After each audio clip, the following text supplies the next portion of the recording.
कि हजरत इब्राहीम अलैहिस्सलाम को हुक्म होता है कि अपनी बीवी हाजरा को और छोटे बच्चे इस्माइल को बियाबान जंगल में छोड़कर चले आओ। इब्राहीम अलैहिस्सलाम अपनी बीवी हाजरा को और उस बच्चे को लेकर जा रहे हैं। उस वक्त तक बीवी को पता नहीं कि ये मुझे लेके कहां जा रहे हैं। मेरा शौहर है, जहां जा रहा है मैं भी जाऊंगी। मेरा शौहर है, मुझे उनके साथ चलना है। मेरे पति है, मुझे उनके साथ जाना है। चंद दिनों के सफर के बाद एक बियाबान जंगल आ जाता है। उस बियाबान जंगल के अंदर अपनी बीवी को छोड़ देते हैं, अपने बच्चे को छोड़ देते हैं। हाजरा को उसी जंगल में छोड़ दिया। इस्माइल जो अभी अपनी मां का दूध पीते हैं उसी जंगल के अंदर छोड़ दिया। थोड़ी देर बैठते हैं, सस्ताते हैं और फिर वहां से जाने लगते हैं। इस मंजर पर जरा गौर कीजिए मेरे साथियों, यह मंजर हमें कुछ और बताता है। उस बियाबान जंगल में छोड़ दिया। आज जिस जंगल को हम मीना के नाम से जानते हैं, मीना की वादी के नाम से जानते हैं, उस जंगल में छोड़ दिया है। आपको पहले उसकी एक कंडीशन बता दें, आप यहां से कलिया तक जाएंगे, जगह जगह पर आपको बिजली के पोल मिलेंगे, जगह जगह पर आपको बिजली के खंबे मिलेंगे, आप रोशनी पाएंगे और सीधे कलिया तक पहुंच जाएंगे। लेकिन उस जमाने में बिजली के खंबे नहीं लगे हैं। दिन में भी साए साए बीत रही है। इब्राहीम अलैहिस्सलाम ने, हाजरा ने उस जंगल में दाएं बाएं देखा, बड़े बड़े दरख्त तो लगे हैं लेकिन दरख्तों पर एक चिड़िया भी नजर नहीं आ रही है। चिड़िया कैसे नजर आएगी? क्योंकि दूर दूर तक पानी का पता नहीं है, पानी का नामो निशान नहीं है। चिड़िया भी ऐसे दरख्तों पर अपने नेस्ट, अपने घोंसले बनाती हैं जहां आसपास पानी हो, वो पानी पी सके और अपने बच्चों के लिए अपनी चोंच में पानी खींच कर लाकर अपने बच्चों को पिला सके। जब जंगल में दूर दूर तक पानी नहीं तो जंगल में एक भी चिड़िया, एक भी परिंदा भी नहीं दिखाई दे रहा है। सोचो, ऐसे बियाबान जंगल में हुक्म होता है कि यहीं अपनी बीवी को छोड़ दो। हजरत इब्राहीम थोड़ी देर बैठते हैं, फिर वहां से चलने लगते हैं। हाजरा ने देखा कि इब्राहीम जा रहे हैं। यहां तो कोई दुकान भी नहीं कि कोई सौदा लेने जा रहे हो। यहां तो दूर तक कोई सब्जी फरोश भी नहीं दिख रहा है कि जिससे सब्जी खरीदने जा रहे हो। जब उनको जाते हुए देखती हैं, अपने बच्चे को जमीन पर लिटाती है, जमीन पर, और पीछे पीछे चल के कहती हैं, कहां जा रहे हो? इब्राहीम अलैहिस्सलाम ने इस जुमले का जवाब नहीं दिया। कहां जा रहे हो? कुछ नहीं बोला, सीधे और आगे बढ़ते हैं। बीवी ने कहा, रे मैं पूछ रही हूं कहां जा रहे हो? इब्राहीम अलैहिस्सलाम ने अभी भी जवाब नहीं दिया। इब्राहीम अलैहिस्सलाम सीधे चले चले जा रहे हैं, पीछे मुड़कर देखने का नाम नहीं लेते। न बीवी को देख रहे हैं, न बच्चे को देख रहे हैं, चले चले जा रहे हैं। हाजरा ने अब पीछे से उनका दामन थामा, पीछे से उनका कुर्ता पकड़ा, पीछे से उनका दामन पकड़कर खींचा और खींच कर कहा, मैं कुछ पूछ रही हूं कि कहां जा रहे हो? हजरत इब्राहीम अलैहिस्सलाम ने ऐसे अपनी बीवी का हाथ पकड़ा और उसको यूं पकड़ के झटक दिया और आगे बढ़ने लगे। तब बीवी चीख कर कहती है, आए इब्राहीम, कुछ तो बोलो, क्या मैंने आपकी बीवी होकर आपकी कोई नाफरमानी की है? हक की रिफाकत को अदा करने में मुझसे कोई गुस्ताखी हुई है? मियां बीवी के जो हुकूक होते हैं उसमें कोई हमसे कमी हुई है? खिदमत में कोई कमी हुई है? आपकी सेवा में कुछ कमी हुई है, मुझसे कोई लग़्ज़िश हुई है जो इस बियाबान जंगल में मुझे और इस बच्चे को अकेले छोड़ के जा रहे हो। इब्राहिम अलैहिस्सलाम की आंखों में आंसू आ गए, लेकिन आंसुओं को जमीन पर नहीं गिरने दिया। आंखें चढ़ा ली, नजरें आसमान पे डाली और आंखों से गिरने वाले आंसुओं को आंखों ही में पी गए। उसका एक कतरा भी जमीन पर नहीं गिरने दिया। फिर इसका भी जवाब नहीं दिया, आगे बढ़ते गए। जब इसका भी जवाब नहीं मिला तो हाजरा एक जुमला कहती हैं, ऐ इब्राहिम जा रहे हो तो जाओ, लेकिन ये बताओ कि कब आओगे। इब्राहिम अलैहिस्सलाम के पास इस बात का भी जवाब नहीं, कुछ नहीं बोल रहे हैं। आगे बढ़ते चले जा रहे हैं, खुशी खुशी लाए, अच्छी बातें करते हुए लाए, बीवी से प्यार भरी बातें करते हुए लाए, लेकिन जब जंगल में छोड़ा तो ऐसे पीठ फेर ली जैसे ये मेरी बीवी ही ना हो। जो पूछ रही है उसका भी जवाब नहीं, बीवी के सवाल भी गलत नहीं है, सही कह रही है कि मुझे अकेले इस बच्चे को अकेले छोड़ के जा रहे हो, और वो भी इस बियाबान जंगल में, लेकिन जवाब नहीं है।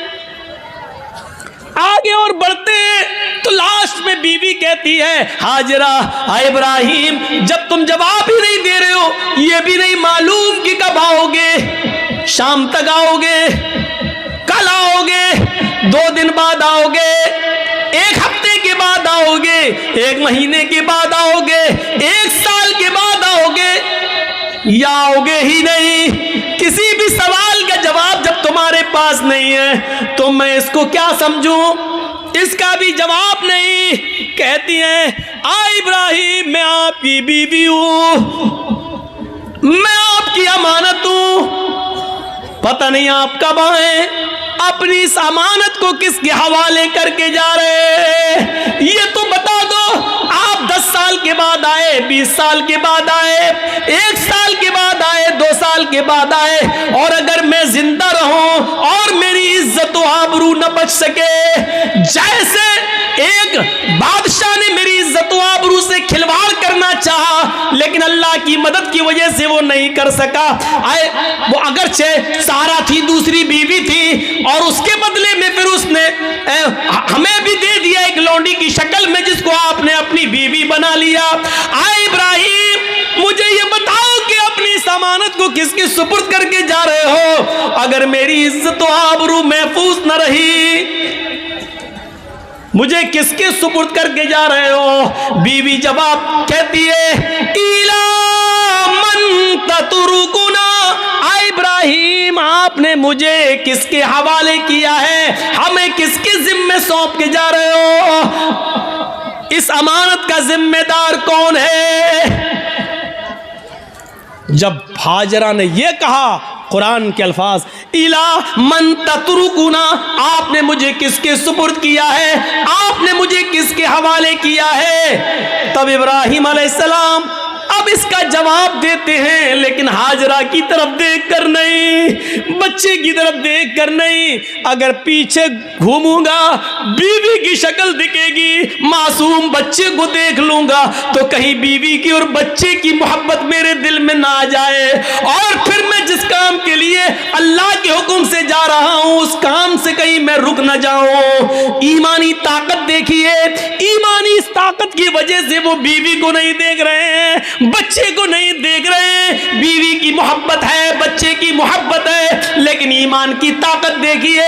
क्या कहते हैं, न बीवी को देखना गवारा, न बच्चे को देखना गवारा, और बीवी कह रही है कि मुझे किसके सुपुर्द करके जा रहे हो, इस जंगल में तो चिड़िया भी नहीं है, हमें इस जंगल में रात होगी, खतरनाक जानवर भी तो आ सकते हैं, मेरा क्या होगा, मुझे बताओ, मुझे किसके सुपुर्द करके जा रहे हो। इब्राहिम अलैहिस्सलाम ने कदम आगे बढ़ाते बढ़ाते चलते चलते जवाब दिया, इल्लल्लाह,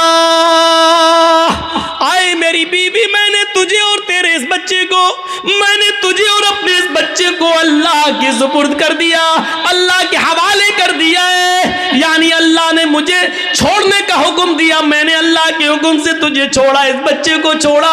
मैं कहाँ जा रहा हूँ मुझे पता नहीं, अल्लाह जहां ले जाएगा मैं जाऊंगा, जो हुक्म देगा मैं करूंगा, कब आऊंगा इसका भी कोई पता नहीं, जब तक उसकी इजाजत हुक्म ना होगा मैं नहीं आऊंगा। आए मेरी बीवी, मैंने तुझे और इस बच्चे को अल्लाह के सुपुर्द कर दिया है, अल्लाह के हवाले कर दिया है।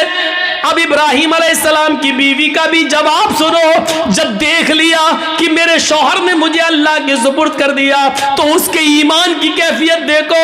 अब हाजरा के अंदर भी अल्लाह का नाम सुनकर जो ईमान पैदा हुआ, जो ईमानी ताकत आई, अब वो उस जंगल के खतरों से नहीं डर रही है, उस बियाबान जंगल से नहीं डर रही है, उस जंगल के अंदर रात में कितने खतरनाक जानवर आएंगे उनसे नहीं डर रही है। इब्राहिम से कहती है, जब आपने मुझे अल्लाह के सुपुर्द कर दिया, अल्लाह के हवाले कर दिया, जाइए, अब आपको रुकने की जरूरत नहीं है।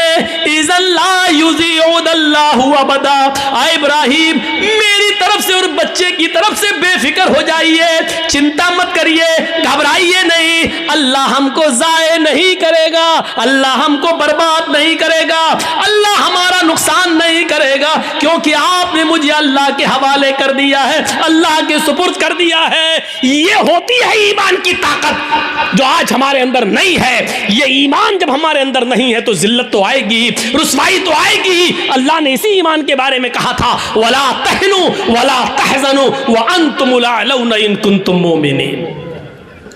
हम इज्जत देंगे, बुलंदी देंगे, लेकिन ईमान पहले पैदा करो अपने अंदर, मोमिन बनकर दिखाओ। हाजरा ने मोमिना बनकर दिखाया, इब्राहिम ने मोमिन बनकर दिखाया, तो अल्लाह की मदद भी आई और बुलंदी भी मिली। अब देखो अल्लाह की मदद कैसे आती है, जब ईमान इनके अंदर पैदा हो गया। इब्राहिम ने अपने ईमान का हक अदा किया, हाजरा ने भी ईमान का हक अदा किया। अभी तक पीछे पीछे दौड़ रही थी कि बताओ मेरा क्या होगा। लास्ट में कहती है कि मुझे किसके सुपुर्द करके जा रहे हो, जवाब मिला अल्लाह के। फिर हट जाती है और कहती अब जाओ, हमारे और बच्चे की तरफ से बेफिक्र हो जाना, अल्लाह ने जो हुक्म दिया उसको करिए, अल्लाह हमें जाए नहीं करेगा, अल्लाह हमें बर्बाद नहीं करेगा। वो उस बियाबान जंगल में रुक जाती है, उसी जंगल में रहने लगती है। गौर करो कि उस जंगल में 2 या 3 दिन के लिए ही पानी था, 2 या 3 दिन के लिए सत्तू था, इसके अलावा हाजरा के पास कुछ नहीं था। सत्तू खत्म हो जाते हैं, पानी खत्म हो जाता है, कोई काफिला भी वहां से गुजरता नहीं है। क्यों कोई काफिला गुजरेगा, कोई बस्ती भी आबाद नहीं है, दूर दूर तक पानी का पता नहीं है। मैं माँ हूं, 2-4 दिन भूखी प्यासी रह सकती हूँ, लेकिन ये मासूम बच्चा है जो मेरा दूध पीता है, जब मुझे कुछ मिलेगा नहीं तो दूध बनेगा कैसे? मैं खाऊंगी तो दूध बनेगा, जब दूध बनेगा तो बच्चा पिएगा। मैं प्यासी हूं, 2-4 दिन रह सकती हूं, लेकिन बच्चे को प्यासा कैसे रखा जा सके? गौर करो, तमाम शक्को शुबहात उस औरत के दिल में है, लेकिन अल्लाह पर भरोसा है, ईमान है अल्लाह की जात पर। अपने बच्चे को लिटाती है, कहती है चलो कोशिश करके देखती हूं पानी मिल जाए। दाएं देखा, बाएं देखा, उसको कुछ नजर नहीं आ रहा था। सामने एक पहाड़ी नजर आई, उस पहाड़ी के ऊपर चढ़ जाती है, अपने बच्चे को जमीन पर छोड़ती है, उस पहाड़ी के करीब जाती है। उस पहाड़ी का नाम है सफा। उस पहाड़ी पे चढ़कर, ऊंचाई पे चढ़कर नीचे की तरफ देखती है। हम तो मस्जिद की छतों पे चढ़ के चांद को ऊपर की तरफ देखते हैं, ईद का बकरीद का चांद। वो ऊंचाई पे चढ़कर नीचे की तरफ देखती है, शायद इस पहाड़ी के नीचे कोई बस्ती रहती हो, कोई गांव हो, कोई अल्लाह के बंदे रहते हो, और मैं उनसे थोड़ा सा पानी मांग लूं बच्चे को पिलाने के लिए। वो जिस उम्मीद के साथ गई, उसकी उम्मीद पूरी नहीं हुई। पहाड़ी पे चढ़ के नीचे देखती है, लेकिन वहां कोई बस्ती नहीं है, कोई आबादी नहीं है, कोई गांव नहीं है। उसने उस बस्ती, उस पहाड़ी पे चढ़ के फिर घूम कर दूसरी तरफ देखती है कि उधर भी एक पहाड़ी नजर आ रही है। चले उस पहाड़ी के ऊपर चल के देखे, शायद उधर पानी मिलता हो या उस बस्ती के, उस पहाड़ी के नीचे कोई बस्ती आबाद हो। वो वहां से चलती है, कुछ देर रुक के चलती है, स्लो चलती है, और बच्चे की प्यास जब उसके दिमाग में आती है तो थोड़ा सा तेज दौड़ती है, तेज दौड़ती है, फिर थोड़ा सा स्लो होती है। वो 2-3 बार तेज दौड़ती है, 2-3 बार स्लो दौड़ती है। सफा से मरवा जाती है, लेकिन मरवा जाने के बाद भी उसको कोई बस्ती नजर नहीं आती। अब उसको मालूम है न सफा के नीचे कोई बस्ती है, न मरवा पहाड़ी के नीचे कोई बस्ती है। लेकिन बच्चे की प्यास जब देखती है तो बार बार जाती है, शायद कोई आने वाला आदमी मिल जाए, कोई काफिला मिल जाए, मैं किसी से पानी की चंद घूंट मांग कर बच्चे को पिला दूं। बच्चा अंगूठा अपने मुंह में रख के चूस रहा है। हदीस की किताबें कहती हैं सफा और मरवा के दौड़ दौड़ कर हाजरा ने 7 चक्कर लगा लिए। सफा से मरवा 1, मरवा से सफा 2, सफा से मरवा 3, मरवा से सफा 4, सफा से मरवा 5, मरवा से सफा 6 और फिर सफा से मरवा 7। फिर मरवा से सफा पर नहीं आई, 7 चक्कर लगाकर ना उम्मीद हो गई कि अब पानी नहीं मिलेगा, तो अपने बच्चे के पास आकर बैठ गई, नजरें आसमान पे डाली। इलाहुल आलमीन, तुझे मालूम है, तू सब कुछ जानता है, तेरी जात से कोई चीज छिपी हुई नहीं है। 3 दिन पहले जब मेरा हस्बैंड, मेरा शौहर जा रहा था, मैंने उससे पूछा मुझे और इस बच्चे को किसके हवाले करके जा रहे हो? उसने कहा इल्लाह, अल्लाह के हवाले। इलाहुल आलमीन, मेरा पति मुझे तेरे सुपुर्द करके गया है, इस बच्चे को तेरे सुपुर्द करके गया है। मैंने भी यकीन दिलाया अल्लाह मुझे ज़ाय नहीं होने देगा। इलाहुल आलमीन, मैंने आज तक अपने पति की अमानत में खयानत नहीं की है। मेरे पति का ये बेटा, मेरा ये बच्चा आगे चलकर दीन की खिदमत करेगा, मैंने दीन के लिए वक्फ कर दिया है। आय अल्लाह, मेरे इस बच्चे के लिए गिज़ा का इंतजाम फरमा दे, पानी का इंतजाम फरमा दे। दिल से जो आह निकलती है वो असर रखती है, पर नहीं ताकत परवाज मगर रखती है। ऊपर से अल्लाह रब्बुल आलमीन ने जिब्रील को हुक्म दिया, आए जिब्रील क्या देख रहे हो? मेरी बंदी मुझे पुकार रही है और मेरा बंदा इब्राहिम इन दोनों को, इस्माइल और हाजरा को मेरे सुपुर्द करके गया है। अगर मेरे सुपुर्द करने के बाद भी ये दोनों भूखे और प्यासे मर गए तो फिर दुनिया से विश्वास उठ जाएगा, फिर ईमान किसके अंदर पैदा होगा? आए जिब्रील, जाओ, जिस जगह इस्माइल एड़ियां रगड़ रहे हैं उसी जगह पर तुम अपना पर मारो और फिर मेरी कुदरत का करिश्मा देखो। जिब्राइल आए और उसी जगह पर मारा और पानी का चश्मा उसी जगह फूट गया। इब्राहिम, इस हाजरा ने देखा कि पानी का चश्मा निकल गया तो वो रोकने लगी। पानी है, वो बह रहा है, वो रोक रही हैं, इधर ना चला जाए, उधर ना चला जाए। वो समझ रही थी शायद अभी ये थोड़ी देर के लिए बंद हो जाएगा, तो समेट रही हैं और जज्बात में कह रही, पानी तो बहता जा रहा है। वो ऐसे लेती चुल्लू, ऐसे रोक रही हैं और कहती जम जम, अबरानी जबान का लफ्ज जम जम। अरे कहाँ जा रहा? रुक रुक रुक। जम जम, जम जम का मतलब रुक रुक, ठहर जा।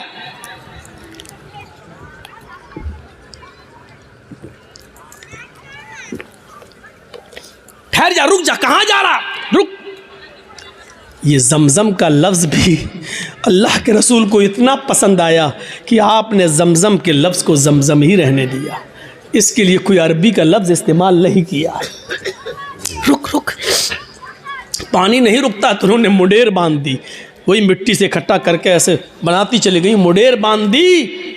अल्लाह के नबी ने एक बार खुतबा दिया था और कहा था अल्लाह हाजरा पर रहम फरमाए, अगर हाजरा ने मुंडेर न बांधी होती तो अल्लाह उस पानी को पूरी दुनिया में फैला देता। और जो चीज़ पूरी आम हो जाए तो उसकी कदर कम हो जाती है। आज देख रहे हो ना, हमारे मुल्क में भी बहुत से लोग एक पानी की पूजा करते हैं, गंगा जल, लेकिन चूंकि वो इतनी ज़्यादा तादाद में है कि अब उसकी कोई कदर नहीं रह गई है। बाकायदा गवर्नमेंट को गंगा की सफाई के लिए पैसा देना पड़ता है, और गंगा की सफाई की वजह से सरकारें बदल भी जाती हैं। इसने गंगा का ख्याल नहीं रखा है, और कभी कभी गंगा का नाम लेकर लोग वोट भी मांगते हैं। न मुझे आपने बुलाया है, न मैं आया हूँ, मुझे माँ गंगा ने बुलाया है। इस तरीके से लोगों को भावुक करके माँ गंगा को माँ कहकर इस तरीके से लोग उसको नीलाम भी करते हैं। एक तरीके से देखा जाए तो इस तरीके से आज उस पानी की क्या कदर है। लोग उसमें पेशाब भी कर रहे हैं, पायखाना भी कर रहे हैं, लेटरिन भी कर रहे हैं, सब कुछ हो रहा है उसके अंदर है। इसलिए उसकी सफाई के लिए पैसा मांगा जा रहा है, ये किया जा रहा है, वो किया जा रहा है। लेकिन जमजम को देख लो, आज कितनी कदर की नज़रों से देखा जाता है। आज भी सऊदीया में होने के बावजूद भी आप देख लीजिए उस पानी की कैसी कदर है, उस पानी की इज्जत कैसी है। और उस पानी की खुसूसियत ये है कि जो लोग 5 साल पहले हज करके आए हैं और जमजम लेके आए होंगे, आज भी उनके घर में जमजम अगर 5 साल पुराना भी रखा होगा तो उसमें न तो कीड़े पड़े होंगे, न जरासीम पड़े होंगे। ये एक कैफियत, ये एक कशिश रखी है अल्लाह रब्बुल आलमीन ने उस पानी के अंदर। ये जीता जागता मौजज़ा, चश्मा जारी हो गया। ईमान था तो अल्लाह ने इज्जत भी दी, ईमान था तो अल्लाह ने बुलंदी भी थी। ईमान की ताकत होनी चाहिए। और इतना ही नहीं, अब आप कहोगे कि हाजरा को इज्जत क्या मिली? इज्जत नहीं मिली। वो हाजरा जो ईमान की ताकत की वजह से इब्राहिम को छोड़ देती है और अपने बच्चे के लिए पानी की तलाश में सफा से मरवा के चक्कर लगाती है। 7 चक्कर लगाए। मैंने कहा था शुरू में, कभी स्लो दौड़ती है, कभी तेज दौड़ती है। अल्लाह के रसूल सल्लल्लाहु अलैहि वसल्लम ने हज का रुकन बना दिया है, सफ़ा और मरवा के चक्कर लगाओ। जब तक तुम सफ़ा और मरवा के चक्कर नहीं लगाओगे, न तुम्हारा हज माना जाएगा, न तुम्हारा उम्रा माना जाएगा। और औरतों के लिए तो ख़ास कर दिया कि तुम तो सीना तान कर अकड़ कर तेज न दौड़ो, क्योंकि तुम्हारी बेपर्दगी होगी। लेकिन हाजरा जहाँ जहाँ तेज दौड़ी थी और थोड़ा सा अकड़ के ऐसे दौड़ी थी, अल्लाह के नबी सल्लल्लाहु अलैहि वसल्लम ने मर्दों को हुक्म दे दिया कि जब भी वो सफ़ा से मरवा, मरवा से सफ़ा की चक्कर लगाएं तो जहाँ हाजरा तेज दौड़ी थी वहाँ उनको भी तेज दौड़ना है, जहाँ हाजरा स्लो हुई थी वहाँ तुम्हें भी स्लो होना है। और हाजरा ने जहाँ सीना निकाल कर दौड़ लगाई वहाँ तुम्हें भी थोड़ा सा सीना निकालना। अब इतना भी नहीं कि गामा पहलवान लगो है, तो जहाँ थोड़ा सा हल्का था सीना निकाल के चली थी, तुम्हें भी उतना निकाल के चलना है। ये इज्जत दी अल्लाह ताला ने, ये ईमान की ताकत है। ईमान होगा, मोमिन होगे तो हम तुम्हें बुलंदी देंगे। इससे बड़ी एक औरत की इज्जत क्या होगी? किसी भी मजहब के अंदर औरत को ये इज्जत नहीं मिली। हाजरा ने जहां अपना कदम रखा, हर हाजी वहां अपना कदम रखता है। जहां हाजरा दौड़ी थी, हर हाजी को वहां दौड़ना पड़ता है। हाजरा ने जितने चक्कर लगाए, हर हाजी को उतने चक्कर लगाना पड़ते हैं। और हाजरा के नक्शे कदम को अल्लाह ने अपनी इबादत का एक हिस्सा बना लिया।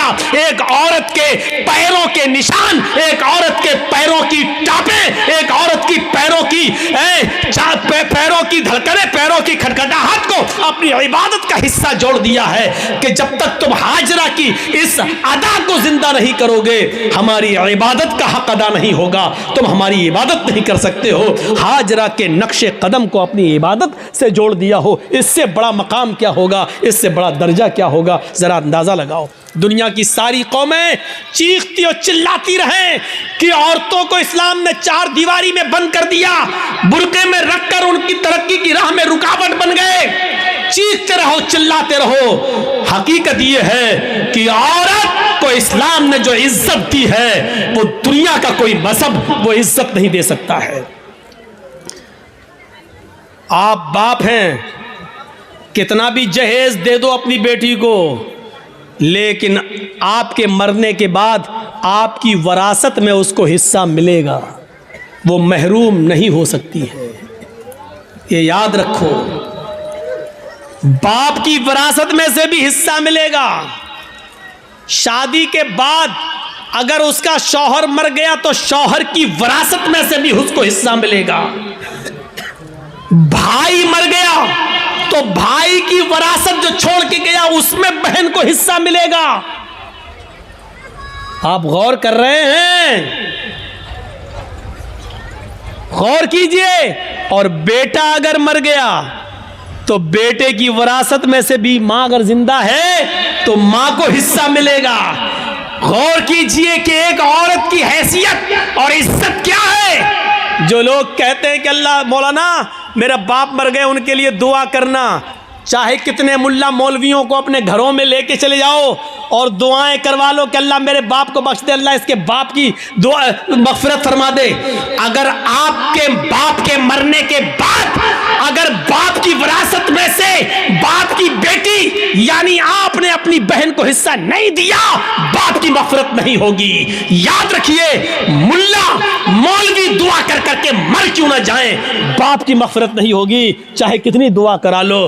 बाप की विरासत में से बेटी को हक मिलना है, बाप की विरासत में से मिलना है। और चाहे कितना कोई दुआ करे, लेकिन भाई के मरने के बाद बहन दुआ करे कि अल्लाह मेरे भाई को बख्श दे, जब तक भाई के मरने के बाद भाई की विरासत में से बहन को हिस्सा नहीं मिलेगा, दुआ कबूल नहीं होगी और भाई की मगफिरत नहीं होगी।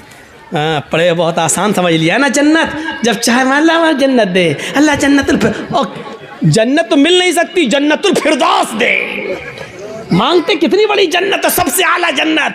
अभी तो यही पता नहीं कि हमें कोई छोटी से हल्का जमीन का जन्नत का एक मामूली सा टुकड़ा भी मिल जाए, हमारे लिए वही काफी है। वो तो छोड़, जन्नतुल फिरदौस। और हालात ये हैं कि बेटियों का हक मारे हुए हैं, बहनों का हक मारे हुए हैं, बहनों का हक मारे हुए हैं। हालत ये है हमारी। जहेज देकर आप जिम्मेदारी से सबको दोष नहीं हो जाएंगे, जिम्मेदारी से बच नहीं पाएंगे। आपको हिस्सा देना पड़ेगा, आपको हक देना पड़ेगा। ये ईमान की स्पिरिट थी, ईमान की ताकत थी।